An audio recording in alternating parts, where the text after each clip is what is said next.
fake or just ဒီနေ့ကျွန်တော်တရားဟောဖို့ဖြစ်ပါတယ်တရားဟောဖို့အတွက်လည်းကျွန်တော်ပြင်ဆင်ထားပါတယ်ကျွန်တော်မိခင်အစီအစဉ်လေးပြီးသွားပြီဆိုလို့ရှိရင်တော့လည်းတရားဟောအစီအစဉ်ကိုဆက်လက်ပြီးတော့နားထောင်ဖို့ဖြစ်ပါတယ်ဆရာ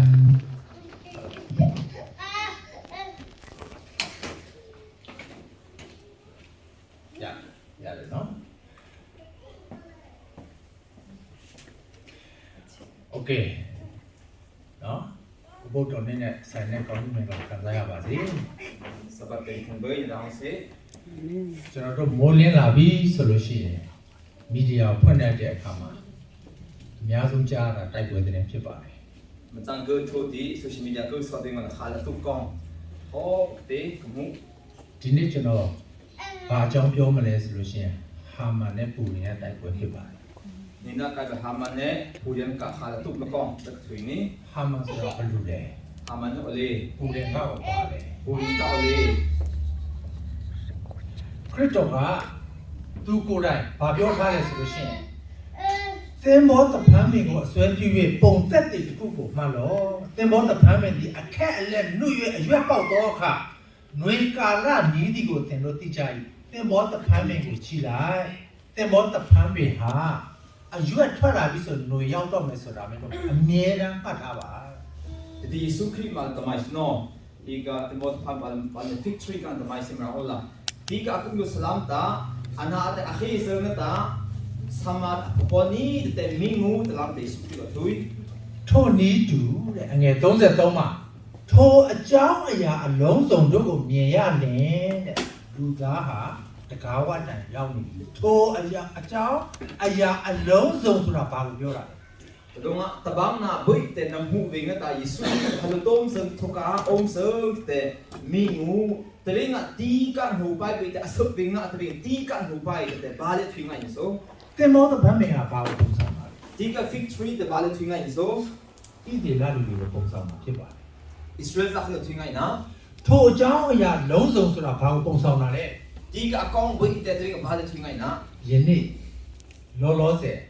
ဖြစ်ပြနေရဣသရေလလူတွေမှာဖြစ်ပြနေတဲ့အကြောင်းကိုပေါ်ပြထားတာဖြစ်ပါတယ်တနည်းနာဒီလိုက်လုံးကအကောင်ဟိုပိုက်ဝိလာ Israel စား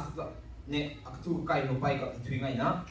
ဧတရာဝတ္ထု6ငယ်73မှာခုနကျွန်တော်တို့ဖတ်ခဲ့တယ်။ဘာပြောလဲဆိုလို့ရှိရင်ကိုတော်ရှုံးစားရှိသောမော်တကယ်သည်ယုဒအမျိုးမှန်လင်ကိုတော်သည်သူ့ကိုမနာ။ဒီအစ္စရာတော့အတေလ်တမိုင်းစနော်ခါလအကဆုံဘန်လာအုံးဒီတဒီစာတာယုဒထံလာအုံးတတကတာနာခင်းနီလမ်လက်ထွီအဲ့ဒီအဖြစ်ပြက်ကလွန်ခဲ့တဲ့နှစ်ပေါင်း2400 2500တုန်းကဖြစ်ပျက်ခဲ့တဲ့အဖြစ်အပျက်ဖြစ်ပါတယ်။ဒီကကောင်းငယ်ကုန်းထုံးကြီးရည်ကုန်းထုံးကြီးရငါဝေကအကောင်စနေကျွန်တော်တို့ကြားလို့ရှိရင်ယုံနိုင်မှာမဟုတ်ဘူး။ဒါပေမဲ့ဘာကြောင့်မလို့ထပ်တူဖြစ်နေရတာလဲ။ကုမယက်ဝေကတမိုင်းစီအကစမ်ထိုင်ပေါ်ဟိုတဒီစားဘာဒုံအဖာယေပွန်ဆိုစလာစီကျွန်တော်တိုက်ပွဲသတင်းကြားတဲ့အခါကျတော့အဲ့ဒီပုဂ္ဂိုလ်ဟာအီရန်ရဲ့ထိပ်တန်းခေါင်းဆောင်ဖြစ်ပါတယ်။ February လ28ရက်2026မှာတုတ်တင်ခြင်းခံရပါတယ်။ဒီဟောင်းတဲ့ကမ္ဘာစနော်အီရန်က Supreme Leader အုံးဒီ February လဒီကိုနရက်ဘင်ဒဘဂလိဆောင်အောင်သူတည်ပြီးတော့သူ့သားတက်လာတယ်။သူ့သားလည်းပဲဘုံထိပြီးတော့မသေးတော်ညာလည်းပဲရုပ်ပြက်ပြီးအခုတက်တိတူလုံးမပေါ်လာခဲ့ပါဘူး။แต่อันนี้ก็สภาพก็สิဒီကွန်ဒီပဒီစာတာဒီဒီမီလအုံးတမင်းပေါ့မတ်လ19ရက်ရောက်တဲ့အခါကျတော့အလီလာရီဂျာနီဆိုတဲ့ဘာသာရေးနိုင်ငံရေးခေါင်းဆောင်သူလည်းပဲသူ့သမီးအိမ်မှာအလဲပတ်သွားတဲ့အချိန်မှာဘုံချပြီးတည်သွားပါတယ်တတိကမိုင်းစီနိုင်ငံ political ကိုစေ religion ဘယ်ကိုစေ leader ပကတာကိုကိုစေဘုံဒီပါဒီပုဂ္ဂိုလ်ဆိုလီမာနီဆိုတဲ့ပုဂ္ဂိုလ်ကလည်းပဲအဲ့ဒီနေ့မှာပဲသူတို့နှစ်ဦးစလုံးအသက်ခံရပါတယ်။အနီကောစီတီကိုဒီနဲ့ခဲနာအောင်လို့ February 28ရက်2026ကနေစပြီးတော့ခုနကတော့March 19ရက်နေ့ထိ လူပေါင်း90ကျော်အထိတ်တန်းခေါင်းဆောင်အီရန်ခေါင်းဆောင်ဖာရှားခေါင်းဆောင်တွေအသက်ခံရပါတယ် Di kum thot venga February lam ko lo ma de history la thang song a thai no leaders na be ong lo လွန်ခဲ့တဲ့နှစ်ပေါင်း2400တုန်းကအကြောင်းကိုကျွန်တော်ပြန်ကြည့်အောင် kum thong ni yeli ge na account kum sla si မော်တကယ်ဆိုတဲ့သူကြောက်ကိုခင်ဗျားတို့ကြားဘူးလိမ့်မယ် Mordecai de ka amin te ya oni သူကဘီယာမင်အမျိုးဖြစ်တယ် ani te Benjamin ka mi phun lo om မှတ်ထားတော့ဘီယာမင်အမျိုးဖြစ်တယ် Benjamin mi phun lo om no pakham om ဖာရှားနိုင်ငံ sorry ဘာဘူးလုံပြည်ကိုဖမ်းဆီးခြင်းခံရတဲ့အချိန်မှာအသက်9နှစ်ပဲရှိသေးတယ် be bulun ram ma te bunga atuk venga kunga bung ni om pun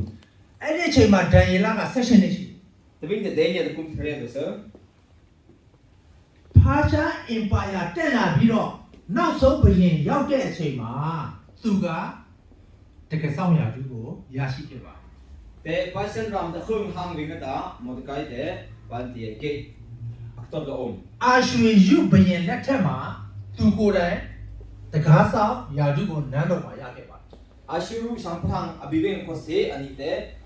ka aktor sang om ba သူကသူ့ရဲ့ဘာတွေရဲ့သမီးဧသတာကိုမွေးစားပါ ba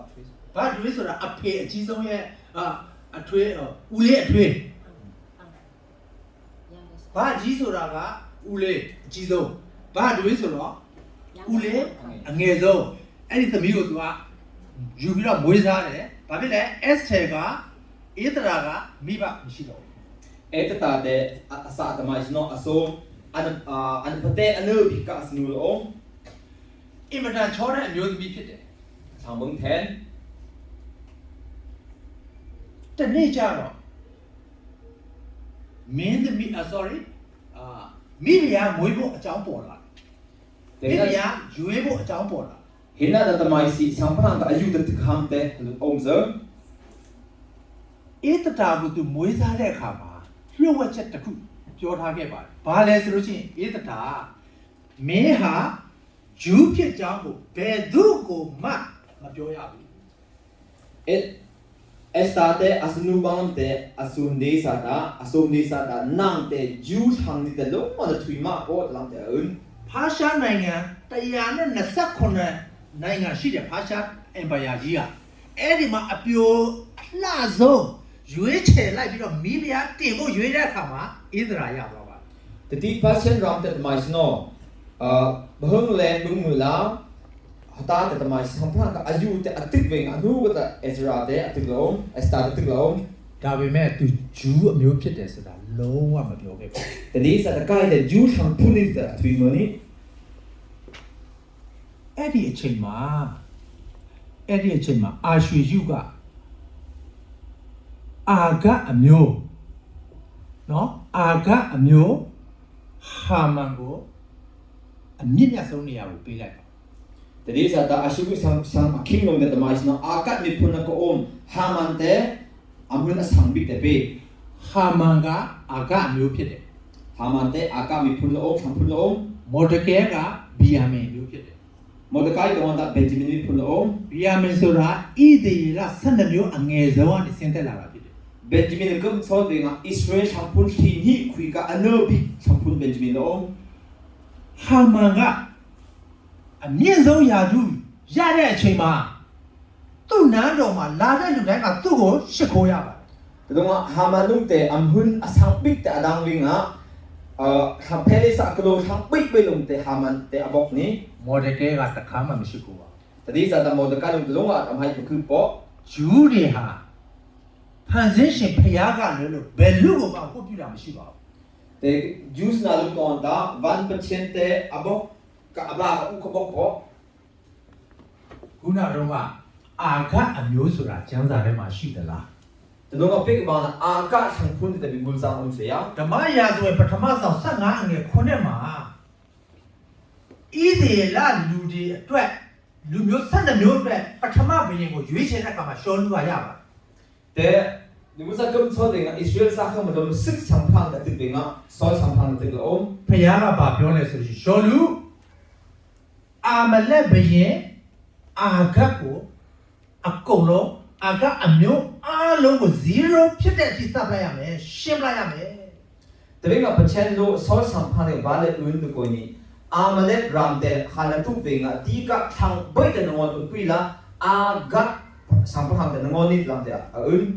ရှောလူကတမျောလို့အာဂတ်နဲ့ဝါထိုးတဲ့နွားတွေကျွဲတွေပစ္စည်းတွေကိုမဖြက်စီးဘဲနဲ့တင်ထားလိုက်တယ် แต่ดีซอสสัมพันธ์โลอาเคที่อากัดสัมพันธ์เนี่ยวิตูสนาเมเอสนาตูสนาท่าแต่งอนมือหักขึ้น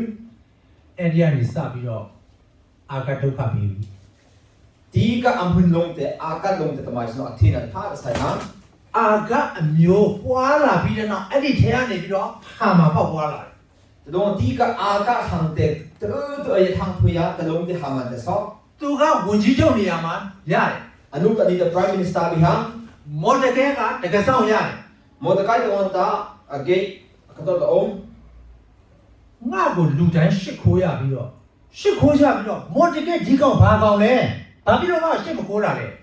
ဆန်တုံးတဲ့ကိုင်ဟဲ့ဘွေဘကူဒီဘာတဲ့မော်ဒကိုင်တော့ကိုင်ဟဲ့ဘကူပေါ့ အရန်စိတ်ဆိုးပြီးတော့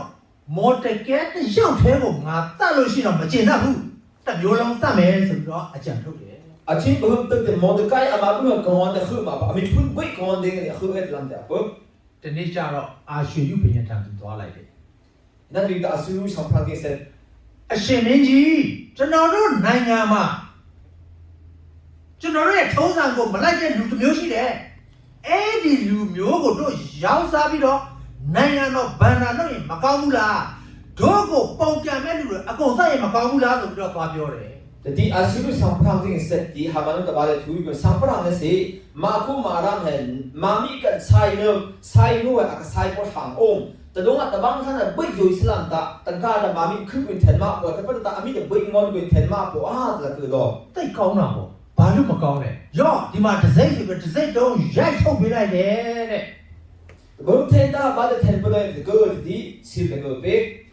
အာဒါလ33ရက်မှာဂျူးလူမျိုးကိုအားလုံးတတ်ရမယ်ဆိုပြီးတော့ရှင်ပြအမိန့်ထုတ်လိုက် แต่ดวงอ่ะยูทำไม่angonนักคนหินแต่ยาแต่เกิดแต่อาศิลตรงแต่อาศัย အဲ့ဒီအချိန်မှာမော်ဒကဲကအငြိမ်နေလို့မရတော့ပါဘူးဘလူစီသွားလဲဆိုလို့ရှိရင်အေးဒရာစီသွားတယ် แต่เพื่อลงตามอดกายแต่เทนองค์ไทยปอเอสตาร์ดิ้งคือเสร็จ အေးတထားမင်းနန်းတော်မှာနေရတော့ညာလည်းပဲမင်းဟာအသက်လွတ်မလွတ်ထင်သလားတို့အမျိုးအားလုံး33ရက်နေ့မှာတတ်ဖို့အမိန့်စာကြလာပြီလို့သွားပြောတယ် แต่ดวงอ่ะเอสตานานามาบุญเฮเฮียสัมพันธ์ที่น้องตินนั่นเล็กมาพอก็มีเบิ้ลมามีเบิ้ลงอนปนนี้งอนนักคนหินแต่ก็เสียองค์เสริมแต่ลำเกิดทุยปะ မိဖုရားအေးတထားကပါပြန်ပြောတယ်ဆိုလို့ရှိရင်ဟုတ်ပြီဒါဆိုလို့ရှိရင်3ရက်အားလုံးဂျူးလူမျိုးတွေကိုအစာရှောင်ခိုင်းပါပြီးလို့ရှိရင်ငါရှင်ပြန်ထောင်ဝင်မယ်လို့ပြောလိုက်တယ် แต่ดวงอ่ะหินทุ่มขุยอ่ะอิสราเอลสักเบิ้ลจะบุกสามมือละชาสามสลัมแต่เบิ้ลจะกลายโดอาศัยสัมพันธ์ที่กษัตริย์นี้ลำเกิดทุยปะ ကျွန်တော်တို့အသက်တာမှာဒုက္ခရောက်လာတဲ့အခါကျရင်အဲ့ဒီလိုများဖြစ်ရလား แต่ดวงอ่ะมามีคนเด็กประตั้งตรงนี้กับสามแต่องค์สวยอ่ะ အရက်ကေပါလူပိုင်းမှာဆိုပြီးတော့အသက်ရှင်မလားအရက်ဒီကေပါလူတွေဝိုင်းပြီးကူကြည့်ပါဆိုပြီးတော့တို့အသက်ရှင်မလားဒီလိုဒုက္ခရောက်တဲ့အခါ คนเด็กประตั้งขังเด็กขังเต็งอ่ะองค์อันบีโซ အစာရှောင်ဆုတောင်းပြီးတော့ဖျားနဲ့ဆက်ကမလား แต่ดวงตาบุญเย่เช่นเด็กอันชานสาม ဟုတ်ပြီဒါဆိုလို့ရှိရင်တော့ကျမသိရင်သိပါစေဟုတ်ပါကြည့်လိုက်အောက်ဆုံးမှာသိရင်အသေးခံမယ်အစာရှောင်ပြီးတဲ့နေ့3ရက်မြောက်ပြီးတာနဲ့ရှင်ပြန်ထားကျမဝင်မယ် แต่ดวงเอสตาร์บาเลทุยกันก็ได้ก็เบิ้ลมันนี่หินบุยิงได้สามหินทุ่มเราไปแต่กษัตริย์นี้ลำเกิดทุย 3ရက်မြောက်နေ့ရောက်တဲ့အခါကျတော့အေးတထာကမိဖုရားဝတ်စုံဝတ်ပြီးတော့ရှင်ဘုရင်ရက်ပလင်ကိုအရှိကိုရောက်လာခဲ့ แต่หินทุ่มเราไปแต่อามาควินกับมาสโนไปแต่ขี้นักกับปุยที่สัมพันธ์ที่คือเสร็จ ရှင်ဘုရင်အယံသဘောကျပြီးတော့ဘာပြောလဲဆိုလို့ရှိရင်အေးတထာမင်းဘာလို့ချင်တယ်လဲမင်းတောင်းစမ်းပါငါရဲ့နိုင်ငံတစ်ဝက်ငါမင်းကိုပေးမယ် แต่ดวงอ่ะหักเบิ้ลอารมณ์นี่ที่เอสตาร์บาเลเอสตาร์บาเลนะมันง่ายแต่บีรามก็เต็งมาฮัฟเต็งกับเบกนี้เกิดนะ အေးတရာကဘာပြောလဲဆိုရင်ရှင်မင်းကြီးကျမပြင်ထားတဲ့ညစာစားပွဲကိုလာဖို့လာဖိတ်တာပါဟာမန်ကိုပါခေါ်ခဲ့ Tadung bal ke tena ko ini kai lo sebu ka thong dong a sang phang nama ko si tebun mu la haman ko se khena bu na cha khoi khai ya ke tena အဲ့ဒီအချိန်မှာကောင်းဘွဲကရောက်လာပြီ beten pui mu nom hang seung တညလုံးရှင်မင်းကြီးကအဲ့လိုမပြော sang phang te phin khui thai bo အဲ့ဒါနဲ့သူ့ရဲ့မူမတ်တီကိုခေါ်ငါဘာမှားတယ်လဲငါတို့နန်းတော်မှာဘာပြဿနာရှိတယ်လဲအဲ့ဒီပြဿနာကိုရှင်းမဖြစ်မဲ့ဘာရှိတယ်လဲဆိုတော့မှတ်တမ်းတွေကိုလှန်ခိုင်းတယ် om ta nom bedung ama ti ka bibi chang de bai khu di pakhat khat ngon ma mi ting apal na om so ni tadung a record na bai a om lam ta ti la ba le apal om so ke tena အဲ့ဒီအချိန်မှာမှတ်တမ်းထဲမှာတစ်ခုသွားတွေ့တယ်ဘာလဲဆိုလို့ရှိရင်မော်တကယ်ကအာရွှေရုပ်ကိုလောက်ကြံမဲ့လူတွေကိုအကြောင်းကြားပြီးတော့မင်းကြီးကိုအသက်ရှင်ခွင့်ပေးခဲ့တာကိုသွားတွေ့ ti record ka ba solving ba le ke mu ko ni mo thai bing asiru sang prang te ngon ham asai te di sa ta mo de kai do are po do nga asiru sang prang khop di po de ka ko ko mu ဟာဒါဆိုလို့ရှိရင်မော်တကယ်ကိုတို့မချင်းရောက်လာသေးပါလားဆိုပြီးတော့ပြောလိုက်တယ် te ko ni ba de mo de kai de ma mi do song na ko big ba ko mu ni he la ko mu တို့တို့ဘာမှလည်းဂုံမပြတ်ရသေးပါလား ba ko de ma sino ni ngai pi ko ba kan sai po အဲ့ဒါနဲ့မိုးလင်းတော့ te ko good thai ဟိုမှာဟာမငနေသားကဘာလုပ်နေတယ်လဲသိလားမော်တကယ်ကိုတပ်ဖို့သူ့ရဲ့အိမ်ဝင်ထဲမှာအတောင်90ရှိတဲ့ဇွဲချိုးချတဲ့ကြီးကိုလုပ်နေတယ် te di sa ta ha ba no ba le sa ai ma ma sino ba good ko ni song na ka sang pi song ma ka ma sino pi song ma ka sang thing kung te ha ma nong wan ham de sai မူမတ်တယောက်ကိုဘာပြောလို့ဆိုရင်သွားခေါ်ပေးစမ်းဟာမန်ကိုသွားခေါ်ပေးစမ်းငါသူ့ကိုပြောစရာရှိတယ် te do nga sang phang a ting ka thang lam ha ma de khu la tu yam ka ai om de na ဟာမန်ချစ်ချင်းနန်းတော်ရောက်လာတယ် ha ma dem lo ban ဟုတ်ပြီငါ့ကိုအမြဲတမ်းအခွင့်ပေးတာဒီခါမှာဆက်ခံစားရအောင်မယ်လို့သူထင်တာ a ko ko kai de hop a sang phang hop lung do hop tik do the ko se ba ban ka be ti so ida ba ရှင်မင်းချင်းမြောက်လို့တဲ့လူကိုဘာလုပ်ရင်ဘာလုပ်ပေးရင်ကောင်းမလဲဆိုပြီးတော့ဟာမန်ကိုမေးလိုက်ပါတယ် te do nga ha ma na de ba ku de na ko ni kai sang phang le na ha ma ak sai nu he ak sai sang de ba le pi a the puk de la ku do ငါကလွယ်လို့ဘယ်လိုရှိမလဲဟောငါခုနတစ်စိတ်တုံးရိုက်ခိုင်းတော့ကလည်းရှင်မင်းမင်းကြီးကရိုက်ပေးတယ်ဂျူရီမျိုးကိုတတ်ချင်လို့ရတယ်ဆိုပြီးတော့တစ်စိတ်တုံးရိုက်ပေးတယ်အခုမိမရကလည်းခမင်းစားခေါ်ပြန်ပြီအဲ့ဒီတော့ချင်းရောက်ချင်းခံမဲ့သူကငါပဲလို့သူထင်တယ် te a ko ko ba de ko ko sai be nga sang phang o ko tu ni sil ko se be te bu mu la khwin lo ko se bu sa ham ko khu do nga kai pa so ida la ko khia bo အဲ့ဒီလူကိုရှင်မင်းရဲ့အဝတ်ပေးဖို့ရှင်မင်းရဲ့တရဖူကိုပေးဆောင်ရှင်မင်းရဲ့စီးတဲ့မြင်းကိုပေးစီမူမတ်တယောက်ကိုခေါ်အရှင်ကနေမြင်းကြိုးကန်ပြီးတော့ရှင်မင်းချင်းချီးတောက်လို့တဲ့လူကိုဒီလိုလုပ်ရပါတယ်ဆိုပြီးတော့ရပ်ဘက်ကိုပတ်ရမယ် te ti ba advice ko ha ma no ko be ko ni sang phang ta bang khang ta nama a ki de no puis kham om nama ka lu khum te no khum sa kham om te bu ma nama na su no i do ma khang no na su tu ko ti khu khu ya sang de na mo cha ko ti sang phang ka apum sang khang te na bang sa kham om ko na ဟာမမင်းအချမ်းအရန်ကောင်းတယ်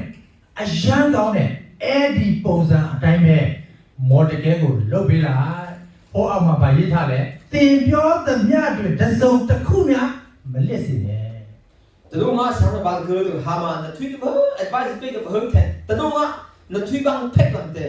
ha ma ting a sai ka lo ko thui boi te boi te sai am om te na ဟာမန်ကိုယ်တိုင်မော်တကယ်ကိုမြင်းပေါ်မှာတင်ရှင်ပြန်ဆောင်းတဲ့တရဖူပေးဆောင်ရှင်ပြန်ဝတ်တဲ့အဝတ်ကိုပေးဖို့သူကိုယ်တိုင်ဒီမှာရှိလားရှင်ပြန်ချင်းမြောက်လို့တဲ့သူကဒီလိုလုပ်ရပါတယ်ဆိုဟာမန်ကိုယ်တိုင်အုံရတယ်ရှင် te be te ama alung ha man ma lung te sang phang a ki da lu sa i mo de kai boi a pui si pui ma khang so te angon sukti Mordecai mat authority ka haman ma ng tapang sang phang lo alung na sang phang apom sang phang kalang tapang pui အရန်ရှက်သွားပြီးတော့ခါတဲ့စိတ်ထဲမှာတအားခံစားသွားရငါဖြစ်ရမယ့်အစားငါမဖြစ်ဘဲနဲ့ငါမုန်းနဲ့မော်တကယ်ကြီးဖြစ်နေပါလားသူတအားခံစားရတယ် Tadong nga chin tak ba di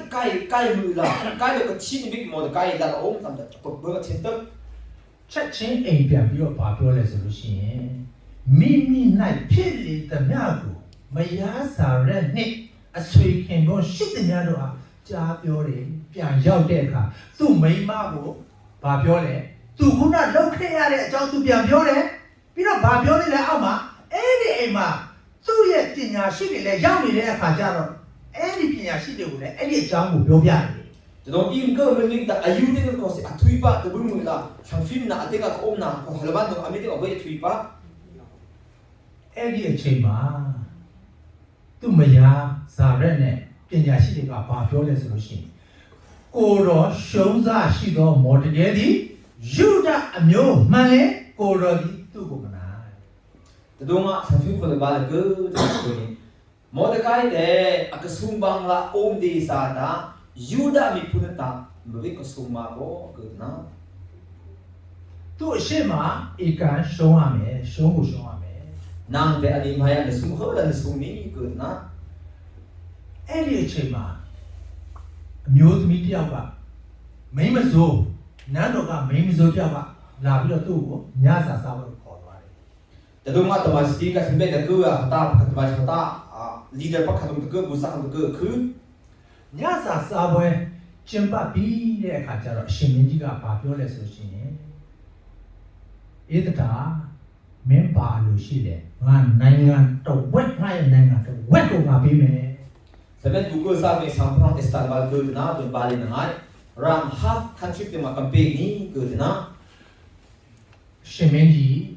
ကျွန်တော်မနဲ့ကျွန်တော်မအမျိုးသားချင်းတို့ကိုတတ်ဖြတ်တုတ်တင်ပဲရှင်ကရောင်းပါပြီကျမတော့ကျမအမျိုးတွေကိုရောင်းနေပြီတတ်ဖို့လုပ်နေပြီ Tri bal ko na ko ni sang prang na se na yu la ko kai bu mu la ka thang kun bui te bui ngon ha bui yo yo seung ko na ဘလူလဲအဲ့ဒါဘလူလဲငါမပြောတာအဲ့ဒါဘလူလဲ ani te de kai thang thui la အဲ့ဒီအရှင်းမှာရန်သူကြီးဟာမှာပဲဖြစ်ပါပဲ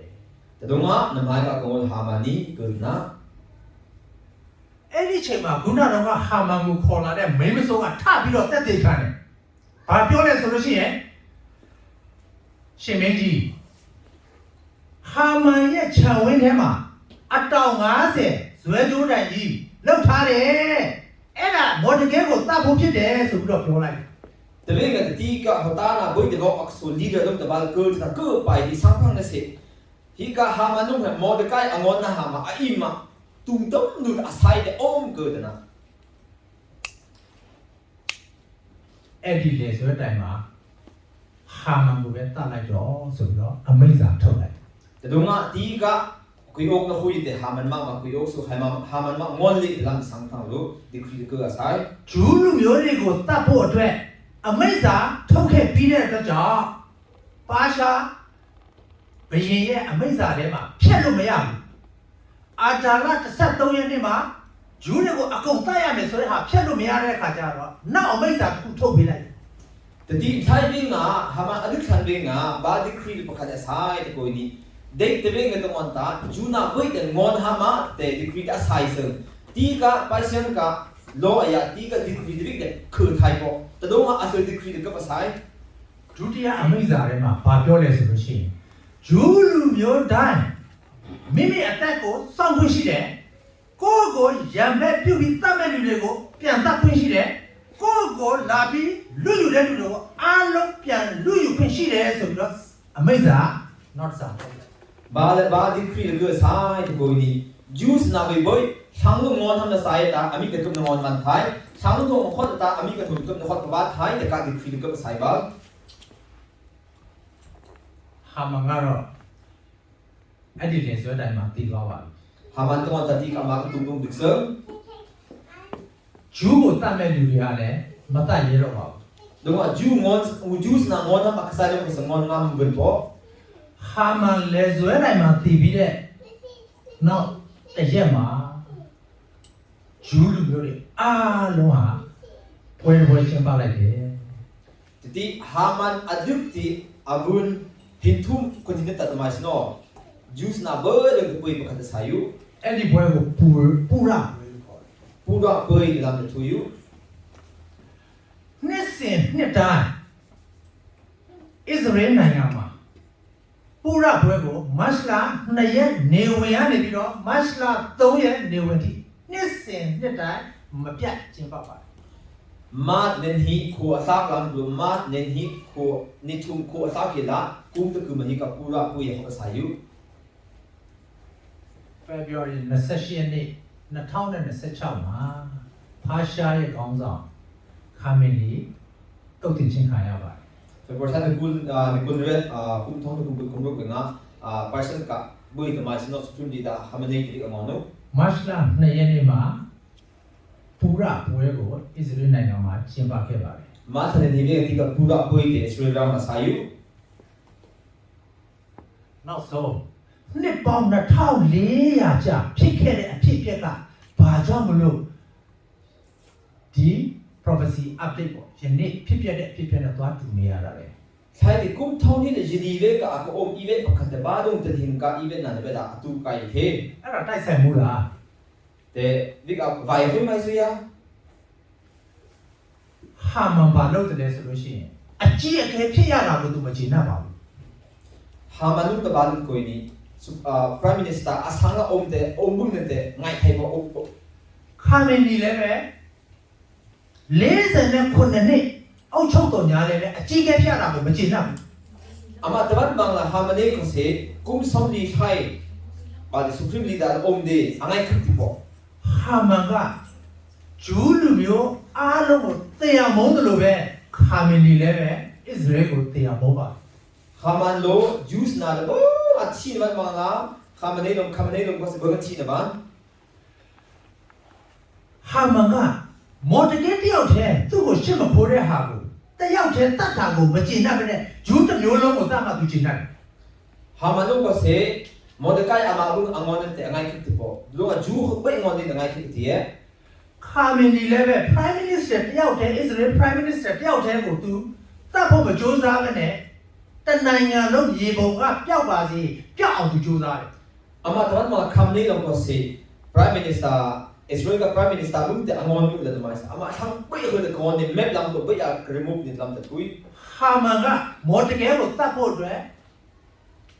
တိုင်တက်ပါလေဇွဲတိုင်ထောင်းပါတယ် Hamanu ko se Mordecai angon ma tum tum lu ta li. ခါမင်ဒီကအစ္စရေးနိုင်ငံတနိုင်ငံလုံးပျောက်သွားအောင်ဒုံးကျည်စင်ကပါမှာအများဆုံးနိုင်ငံကအီရန်နိုင်ငံဖြစ်တယ်။အစ္စရေးနိုင်ငံအားလုံးကမ္ဘာမြေပေါ်မှာဖျောက်ရမယ်ဆိုပြီးတော့သူဆုံးဖြတ်ထားပါတယ် Tadonga khamne ba ko se Israel ram he diglai lam ko khoni tadonga ban tie boom sna mo ba lai ba sang big te lai no ayet big boom mu sai. ။ဟာမန်ဘလို့တရားလဲ။တိုင်ဇွဲတိုင်မှာလေထဲမှာလွတ်ပြီးတရားပါတယ် Haman ta tum no adu ။သူ့ရဲ့သားတွေလည်းအတူတူပါတရားပါ asan no tam adu ။ခါမင်ဒီရော khamne tam dik na သူ့ရဲ့အပေါင်းအဖော်တွေနဲ့တရက်ထဲမှာပဲအယောက်50ကျော် air strike နဲ့လေဗာလဲတိုက်ခိုက်ခြင်းနဲ့တည်သွားတာပါ khamne ba ko se aham sas na na ama sam na khen tamais no ba jong boom la ka kham bai gu ဟာမန်ဘယ်နေ့မှသိလဲပူရနေ့မတိုင်ခင်မှာသူတည်သွားပါတယ် Haman ko se pura khoni thana du ခါမင်းဒီဘယ်အချိန်မှသိလဲပူရနေ့မတ်လ2ရက်မတိုင်ခင် February 28ရက်မှာတည်သွား khamne ko se ti ka pura khoni mat ni ni thana du မော်တကယ်ဒီဣသရေလ12မျိုးထဲကဘင်ဂျမင်အမျိုးကနေဆင်းသက်လာတဲ့ပုဂ္ဂိုလ်ဖြစ်တယ်သူ့လက်ချက်နဲ့ဟာမန်ဒီ Tadi Mordecai te Israel sangpun sini om di anak dia tu Benjamin ka sangpun om ani thong du ခါမင်းဒီရောဘလူးလက်ချက်နဲ့တည်တယ် khamne ka thong du ဘင်ဂျမင်နေတန်ယာဟုလက်ချက်နဲ့တည် ani ko se Benjamin Netanyahu thong du အဲ့ဒါတိုက်ဆိုင်မှုလား te te mas ban dia နှစ်ပေါင်း2400ကဖြစ်ပျက်တဲ့အဖြစ်ပျက်နဲ့အခုအဖြစ်ပျက်နဲ့ဒါတိုက်ဆိုင်မှုလား มาตัวสัตว์มา coincidence เลยแต่มาฉันกุ้งท้องนี่ยีเวกับกุ้งแต่เทกับกุ้งแต่ တိုက်ဆိုင်မှုမဖြစ်နိုင်ပါဘူးဒါဟာကျမ်းစာရဲ့ပြည့်စုံခြင်းဖြစ်ပါတယ် หางว่าจะมันเป็นบุญสากะทวีในวังนี้โอ้ ဘာကြောင့်လဲဆိုလို့ရှိရင်မဿဲ24:30နှစ်အဖွင့်ကျမ်းမှာပါပြောထားတယ်သင်ဘောတပန်းမင်ကိုမင်းတို့ကြည်အရွက်ပေါက်လာပြီဆိုຫນွေခါပြောက်လာပြီဆိုသိတယ်လို့ပဲထိုအကြောင်းအရာအလုံးစုံဤဒေလလူတွေရဲ့ပြဿနာကိစ္စတွေကိုတွေ့ပြီဆိုလို့ရှိရင်ခရစ်တော်သခင်ကြွလာတော့မယ်ဆိုတာသိပါ แต่ต้องมาสิ่งหนึ่งซึ่งที่เป็นบุญสาติ fig tree กับอันหาอัสนาที่ทำไมสโนอาหุลเซอร์กันแต่เอาคู่หาลปนิสัมมาหาลปนิในมิงไทยมันบางงาดิไลด์กับอิสราเอลซานะติงตังมั้งเอาหังแต่น้ำมูกเองก็ตากายกับต้มเซอร์แต่มิงหู ကိုတော်ရှုံးစားရှိသောမော်ဒကဲသည်ယူဒအမျိုးမှန်လေကိုတော်သည်သူ့ကိုမနိုင်သူ့ရှေ့မှာဧကန်အမှန်ရှုံးရမည်ဖယားပါရှိတဲ့ဖယားနဲ့အတူရှိနေတဲ့ဖယားရဲ့လူမျိုးကိုသွားပြီးတော့ရံဘက်ပြုမိတဲ့အတွက်ကြောင့်ခါမီဒီရှုံးပြီ แต่ต้องมาท้ายเรื่องฮามันกับอาชังเขาฮามันทิ้งไปแต่น่าคุยกับบุริบาลสิมอดกายเด็กกระสุนบังละอมดีสาตาปัจเจนเอาอมไปยูดาชังตัวอลุงะมาเป็นก็อันนี้จะสุมาก็นั่งแต่อันนี้ไม่ได้สุในดึกนี้แต่น่ะแต่ต้องอ่ะปัจเจนเอาอมไปบันตรงอ่ะทำไมสิเนาะตาหน้าคือตะวันบางอาทิตย์คำนี้เขาเสียดึกนาฬิกาตรง ဟေဘရဲလေးငယ်စနစ်ကပါပြောလဲနှုတ်ကပတ်တရားတို့အသက်ရှင်တယ် แต่ถ้ารูปปฏิโนบาลทวีมันปัจเจนก็อุลการอักหินละอม ယနေ့တမန်ကျမ်းစာကအသက်ရှင်နေတဲ့အတွက်ကြောင့်မလို့အဖြစ်ပြအားလုံးရဲ့ပြည့်စုံခြင်းအတမန်ကျမ်းစာထဲမှာပဲရှိတယ် แต่ดูงาปัจเจกโอลแต่หิงดูงาเด็กไล่ก็อักโอเวอร์มีบุษบาทุย ဒီမှာရှိကြတဲ့ကျွန်တော်တို့ဒီကုန်းမှာအားလုံးလည်းပဲခရစ်တော်ကြွလာဖို့ရနီးနေပြီထိုအကြောင်းအရာကိုမြင်ရတဲ့အခါမှာငါသည်တကားဝတိုင်အောင်ရောက်နေပြီဆိုပြီးပေါ်ပြထားပါတယ် แต่ดูงามีบุษบาทุยที่ก็อักองสนาเบยแต่น้ำมูกเวงเนียเวงกายก็ต้มเสริมแต่มันคริสต์เบยต้องเสมิงหางเงอ ကျွန်တော်တို့အားလုံးအစင်သင့်ခရစ်တော်ကြွလာခြင်းကိုစောင့်မျှော်နေကြပါလို့တိုက်တွန်းနေတယ်ဒီကုန်းချုပ်ပါတယ် แต่ดูงาไม่มีเบยก็ยิสุอภิบิฮัลเวงกันมันอุปสุดเรดิโอผมแทนก็ยามันมาแต่ preparation sizes แต่ที่ทำง่าย ဘုရားကောင်းကြီးချပေးပါစေ ฉันก็ยิ่งแทนเบส